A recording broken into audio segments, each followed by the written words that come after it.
നമ്മളിന്ന് ചുരിദാറിന് പുതിയ രീതിയിൽ ഒരു പൈപ്പിംഗ് വെക്കുവാണ്. നമ്മൾ ഇത്രയും നാൾ വെച്ചതിൽ നിന്ന് പുതിയ രീതിയിലാണ്. അതായത് നമ്മൾ ഇത്രയും നാൾ നമ്മൾ വെച്ച നല്ല വശത്ത് വെച്ച് തയ്ച്ചിട്ട് തിരിച്ചു മടക്കുമല്ലായിരുന്നു. ഇതങ്ങനെയല്ല, നമ്മൾ അഴുക്ക് പുറമെടുക്കണം. ഇപ്പോൾ ലൈനിങ് വെച്ച തുണിയാണെങ്കിൽ ആ ലൈനിങ് വെച്ച ആ തുണിയുടെ നെക്കിലേക്ക് നമ്മൾ സാധാരണ പൈപ്പിങ്ങിന് ബ്ലൗസിനും അതുപോലെ തന്നെ ചുരിദാറിനും ഒക്കെ വെട്ടുന്നത് പോലെ ക്രോസ് പീസ് വെട്ടിയെടുത്ത് നമ്മൾ ആ ക്രോസ് പീസ് ഒന്ന് മടക്കണം. മടക്കിയിട്ട് നമ്മുടെ ആ അഴുക്ക് പുറത്ത് വെച്ച് അങ്ങ് അടിക്കുവാണേ. ആദ്യം ഒന്ന് അടിക്കണം.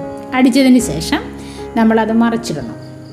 മറിച്ചിട്ട് തയ്ക്കുമ്പോൾ ഒന്ന് പതിച്ചടിക്കേണ്ട കേട്ടോ. മറിച്ചിട്ടതിന് ശേഷം നല്ല പുറത്തേക്ക് നമ്മളൊന്ന് മടക്കി അടിക്കുമ്പോൾ 2 അടിക്കണം. ആദ്യം അതിൻ്റെ വക്കത്തൂടെ ഒന്ന് അടിക്കണം, പിന്നെ ജോയിൻ ചെയ്ത വശത്തും, അങ്ങനെ 2 വശത്തും കൂടെ അടിച്ച് ഒരേ വലിപ്പത്തിലായിരിക്കണേ. അപ്പം അതായത് ഒരേ രീതിയിലുള്ള ക്രോസ് പീസ് ആയിരിക്കണം നമ്മൾ എടുക്കുന്നത്.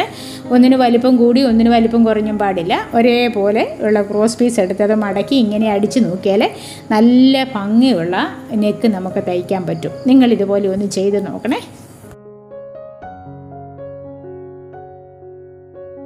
അതുപോലെ തന്നെ ഇങ്ങനെ ചെയ്താലത്തെ ഒരു ഗുണം എന്നാന്ന് വെച്ചാൽ, ഇപ്പം നിങ്ങൾ കളറുള്ള ഡ്രസ്സാണ്, ചുരിദാറിൻ്റെ തുണിയാണ് നിങ്ങൾ എടുക്കുന്നെങ്കിൽ നിങ്ങൾ ആ കളർ തന്നെ വെക്കരുത്. വേറെ ഒരു വ്യത്യസ്തമായ കളർ, ഇപ്പോൾ വെള്ളയൊക്കെയാണ്, നീലയോ ബ്ലാക്കോ അങ്ങനെയൊക്കെ വ്യത്യസ്തമായ കളറ് കൊണ്ടിങ്ങനെ പൈപ്പിങ് അടിച്ച് വെച്ചാൽ നല്ല ഭംഗിയായിരിക്കും. അപ്പം നിങ്ങൾ ഇതുപോലെ ഒന്ന് ചെയ്ത് നോക്കി. ഒരേ രീതിയായിരിക്കണം. അതുപോലെ തന്നെ നമ്മൾ അടിക്കുമ്പം 2 സൈഡിലും അടിക്കണം. രണ്ട് സൈഡിൽ 2 ഓരോ പ്രാവശ്യം അടിച്ചാൽ മതി, പക്ഷേ 2 സൈഡിലും അടിക്കണം.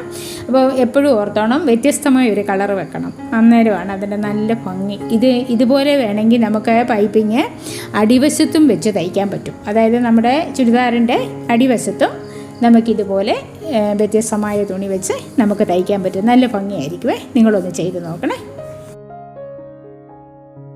കണ്ടാൽ വളരെ ഈസിയൊക്കെയാണ്, പക്ഷെ നിങ്ങളിതൊന്ന് 2 പ്രാവശ്യം ഒന്ന് കണ്ടു നോക്കിക്കാൻ നിങ്ങൾക്ക് എളുപ്പം തയ്ക്കാൻ പറ്റും. ഇത് നോക്കാം, ഇത്തിരി കഴുത്ത് നമുക്ക് ബ്ലൗസിനും വെക്കാൻ പറ്റും കേട്ടോ. ബ്ലൗസിനും വെച്ചാൽ നല്ല ഭംഗിയാണ്. ഇപ്പോൾ സാരിയുടെയൊക്കെ കളറുള്ള ഇപ്പോൾ ബ്ലൗസ് പീസ് എടുക്കുവാണെങ്കിൽ നമ്മൾ ആ ബ്ലൗസ് പീസ് വ്യത്യസ്തമായ ഒരു കളർ വെച്ച് അതുപോലെ തന്നെ അതിൻ്റെ നെക്കും നമുക്കിതുപോലെ തയ്ച്ചെടുക്കാൻ പറ്റും. വളരെ ഭംഗിയാണ് ഇങ്ങനെ തയ്ക്കുന്നത്. നിങ്ങളൊന്ന് ചെയ്ത് നോക്കണേ. ഞാൻ വ്യത്യസ്തമായ പല രീതിയിലുള്ള പൈപ്പിങ് നെക്കിന് വെക്കുന്ന രീതി ഞാൻ ഓരോ ദിവസമായിട്ട് നിങ്ങളെ കാണിക്കാവേ. ഇത് ചെയ്യുമ്പോൾ നിങ്ങൾക്ക് എന്തെങ്കിലും ഡൗട്ട് ഉണ്ടായാൽ പറഞ്ഞാൽ മതി, ഞാൻ അത് നിങ്ങൾക്ക് കറക്റ്റാക്കി തരാവേ. നമ്മുടെ ചാനൽ നിങ്ങൾ ആദ്യമായിട്ടാണ് കാണുന്നതെങ്കിൽ സബ്സ്ക്രൈബ് ചെയ്യാൻ മറക്കരുത്. ഒരുപാട് തയ്യൽ വീഡിയോസ് നമ്മുടെ ചാനലിൽ കിടപ്പുണ്ട്. നിങ്ങൾക്ക് സമയം കിട്ടുമ്പോഴൊക്കെ കയറി കാണുക. നിങ്ങൾക്ക് നന്നായിട്ട് തയ്യൽ പഠിക്കാൻ പറ്റും. സിമ്പിളായിട്ടാണ് ഞാൻ തയ്ച്ച് കാണിച്ചിരിക്കുന്നത്.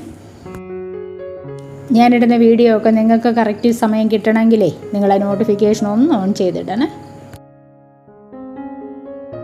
ഈ വീഡിയോ നിങ്ങൾക്ക് ഇഷ്ടപ്പെട്ടുവെന്ന് തോന്നിയെങ്കിൽ ഒരു ലൈക്ക് അടിച്ചേക്കണേ.